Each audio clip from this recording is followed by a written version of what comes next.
આ સાથે ગીર સોમનાથમાં પણ વહેલી સવારથી જ વરસાદી માહોલ જામ્યો છે। વહેલી સવારથી જ વરસાદી માહોલ જોવા મળ્યો। ભારે પવન સાથે ધોધમાર વરસાદ શરૂ થયો છે। તલાડામાં 1 ઇંચ જેટલો વરસાદ જોવા મળ્યો છે। વેરાવળ, કોડીનાર, ઉનામાં પણ વરસાદી માહોલ જામ્યો। સૂત્રાપાડામાં 1.5 ઇંચ જેટલો વરસાદ નોંધાયો છે। આ સાથે ગીર સોમનાથમાં પણ વહેલી સવારથી ધીમી ધારે વરસાદ શરૂ થયો છે। પવન સાથે ધોધમાર વરસાદ શરૂ થયો। તલાલામાં 1 ઇંચ જેટલો વરસાદ ખાબક્યો હતો।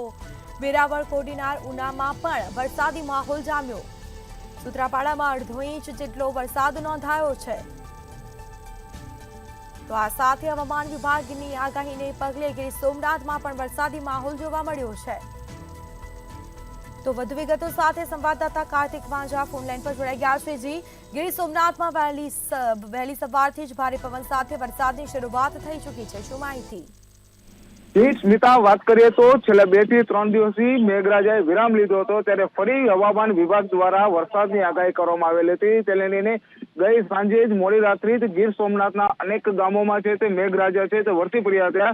ત્યારે ઉના, ગીરગઢડા, દીવ તેમજ અનેક વિસ્તારોમાં મેઘરાજાનું આગમન થતા લોકોમાં ઠંડક પ્રસરી। જી, તમામ જાણકારી આપવા બદલ આપનો આભાર। તો ભારે પવન સાથે ધોધમાર વરસાદ, તલાલામાં 1 ઇંચ જેટલો વરસાદ ખાબક્યો। ભારે પવન સાથે વહેલી સવારથી વરસાદી માહોલ જામ્યો।